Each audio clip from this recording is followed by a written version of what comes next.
নমস্কার বন্ধুরা, রমা কুকিংয়ে সবাইকে স্বাগত। আজ আপনাদের সাথে শেয়ার করব হোটেল বা রেস্টুরেন্ট স্টাইল এগ মশালা। ডিমের ঝোল বা ডিমের কষা আরও অনেক ডিমের রেসিপি আপনারা বাড়িতে অনেকবার বানিয়ে খেয়েছেন, তবে একবার বাড়িতে এইভাবে এগ মশালা বানিয়ে খেয়ে দেখুন। আশা করছি এর স্বাদ একদম হোটেল বা রেস্টুরেন্টের মতোই হবে। তাহলে চলুন দেখে নেওয়া যাক কী করে তৈরি করছি এগ মশালা। এগ মশলা বানানোর জন্য এখানে আমি 4টে লাল ডবল কুসুম ডিম নিয়ে নিয়েছি, আর ডিমটা সিদ্ধ করে নেব। আর নিয়েছি একটা বড় সাইজের টমেটো, মিক্সিতে বেটে নিয়েছি। আর নিয়েছি একটা বড় সাইজের পেঁয়াজ, ছোটো ছোটো করে কেটে নিয়েছি। এখানে আছে আদা বাটা আর 2টো কাঁচা লঙ্কা বাটা। এখানে আছে রসুন বাটা, আর এখানে আছে মৌরি বাটা, আর এখানে টক দইটা আমি ফেটিয়ে রেখেছি। এই টক দইয়ের মধ্যে কিছু গুঁড়ো মশলা আমি ভালো করে মিশিয়ে রেখে দিচ্ছি। দিয়ে দিচ্ছি গোলমরিচের গুঁড়ো, দিয়ে দিচ্ছি জিরে গুঁড়ো, ধনে গুঁড়ো, কালারের জন্য দিয়ে দিচ্ছি কাশ্মীরি লঙ্কার গুঁড়ো, দিয়ে দিচ্ছি গরম মশলার গুঁড়ো, আর দিয়ে দিচ্ছি এখানে আমি মৌরি বেটে রেখেছিলাম, সেটা দিয়ে মিশিয়ে দিচ্ছি।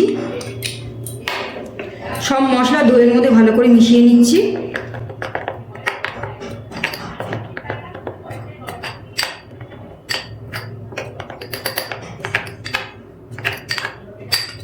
টক দইয়ের মধ্যে সব মশলা আমি ভালো করে মিশিয়ে নিয়েছি। এবারে ডিমটা সিদ্ধ করে নেব। ডিম সিদ্ধ করার জন্য গ্যাস অন করে গরম জল বসিয়ে দিয়েছি, আর এই জলের মধ্যে দিয়ে দিচ্ছি ডিম।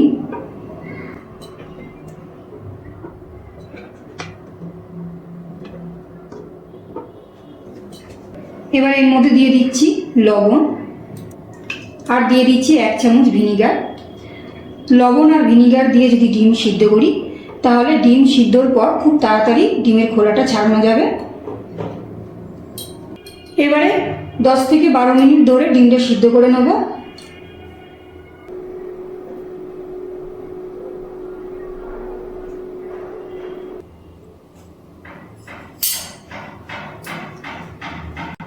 গ্যাসের ফ্লেমটা মিডিয়ামে রেখে 10 থেকে 12 মিনিট ধরে ডিম সিদ্ধ করে নিয়েছি।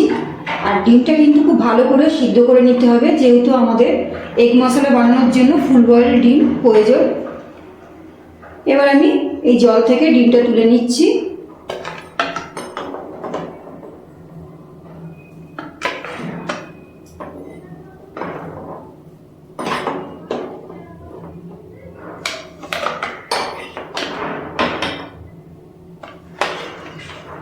এবার আমি ডিমটা ঠান্ডা করে তারপরে ডিমের খোসাটা ছাড়িয়ে নেব। এগ মশলা বানানোর জন্য প্রথমেই আমি এখানে গ্যাস অন করে একটা কড়াই বসিয়ে দিয়েছি, আর দিয়ে দিচ্ছি সরষের তেল। সরষের তেল গরম করে নেব।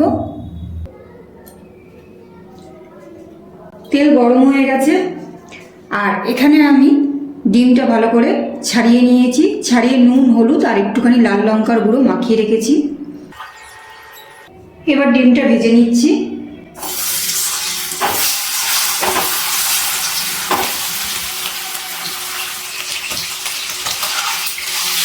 গ্যাসের ফ্লেমটা মিডিয়ামে রেখে ডিমগুলো ভেজে নিচ্ছি।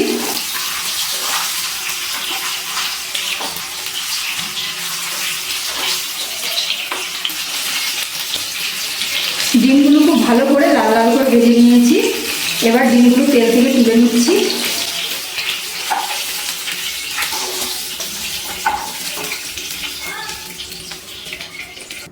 এবারে এই তেলের মধ্যে দিয়ে দিচ্ছি 2টো এলাচ, 2টো লবঙ্গ, একটা দারচিনির টুকরো, একটা তারা ফুল। এবার একটু নাড়াচাড়া করে নিচ্ছি।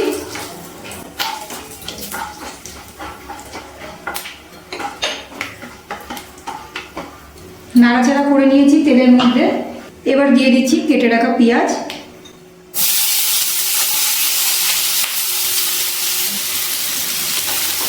পেঁয়াজটা ভেজে নিচ্ছি।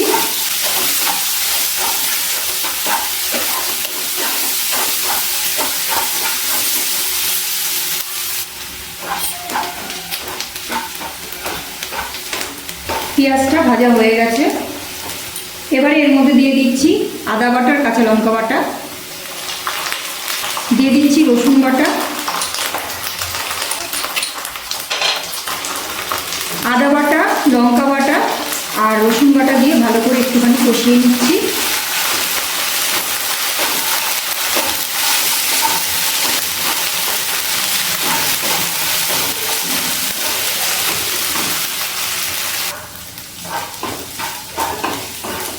আদা, কাঁচা লঙ্কা, রসুন বাটা ভালো করে কষিয়ে নিয়েছি পেঁয়াজের সাথে। এবারে দিয়ে দিচ্ছি টমেটো বাটা।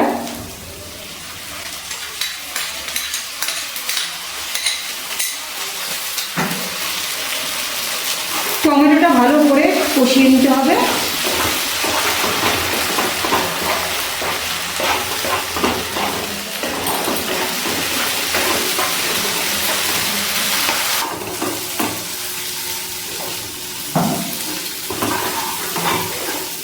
টমেটোর কাঁচা গন্ধ না যাওয়া পর্যন্ত টমেটো খুব ভালো করে কষিয়ে নিয়েছি।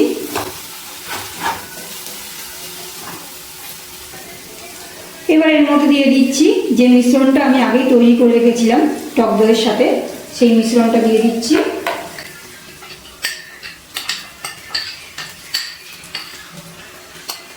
দিয়ে দিচ্ছি মশলার বাটি ধুয়ে একটু জল।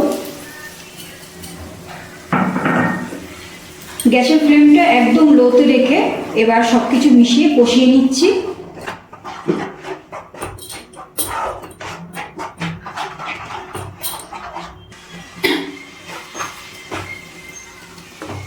কষাতে কষাতে এর মধ্যে দিয়ে দিচ্ছি হলুদ আর দিয়ে দিচ্ছি পরিমাণ মতো লবণ আর দিয়ে দিচ্ছি খুব সামান্য পরিমাণ একটু চিনি। এবারে খুব ভালো করে সব কিছু কষিয়ে নিচ্ছি।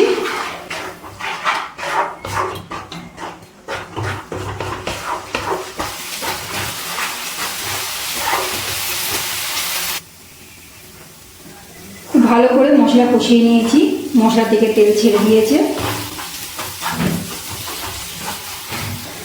এবার এর মধ্যে দিয়ে দিচ্ছি উষ্ণ গরম জল।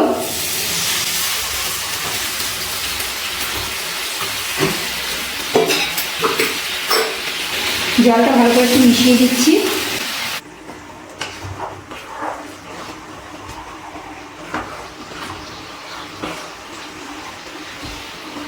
জলটা দিয়ে ভালো করে মশলার সাথে মিশিয়ে নিয়েছি।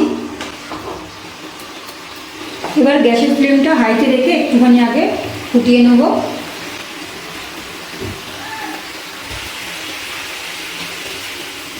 গ্যাসের ফ্লেমটা হাইতে রেখে একটু ফুটিয়ে নিয়েছি। এবার এক এক করে ভেজে রাখা ডিমগুলো দিয়ে দিচ্ছি।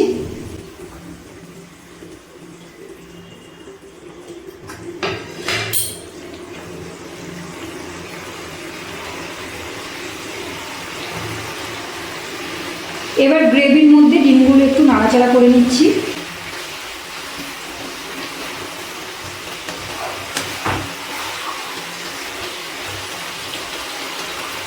গ্যাসের ফ্লেমটা মিডিয়ামে রেখে একটা ঢাকনা দিয়ে ঢেকে দিচ্ছি। 5 মিনিট পর ঢাকনাটা তুলে নিচ্ছি।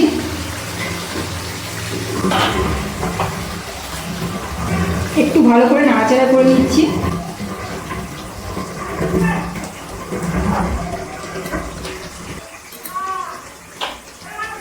এবারে গ্যাসের ফ্লেমটা একদম হাইতে করে দিয়েছি আর একটু নাড়াচাড়া করে নেবো গ্রেভির সাথে ডিম।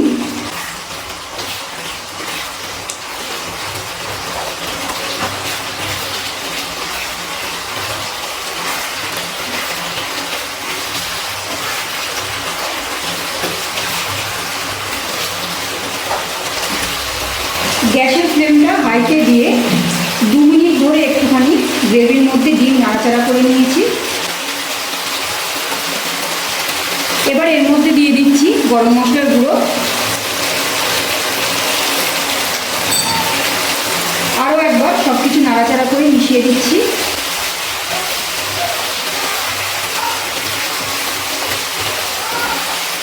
আমাদের কিন্তু রেস্টুরেন্ট স্টাইল এগ মশলা একদম তৈরি পরিবেশনের জন্য। এবার আমি গ্যাসটা অফ করে দিচ্ছি আর একটা পাত্রে বাড়িতেই একদম হোটেল বা রেস্টুরেন্টের মতো এগ মশালা বানিয়ে নিতে চাইলে এই রেসিপিটি ট্রাই করতে পারেন। রেসিপিটি কেমন লাগলো কমেন্ট করে জানাবেন। রেসিপিটি একটুও ভালো লাগলে একটা লাইক ও শেয়ার করার অনুরোধ রইল। আর আমার চ্যানেলে নতুন বন্ধু হয়ে থাকলে চ্যানেলটিকে সাবস্ক্রাইব করে পাশে থাকবেন। আজ এই পর্যন্ত, আবারও হাজির হয়ে যাব অন্য কোনো রেসিপির সাথে। সবাই ভালো থাকবেন, সুস্থ থাকবেন, ধন্যবাদ।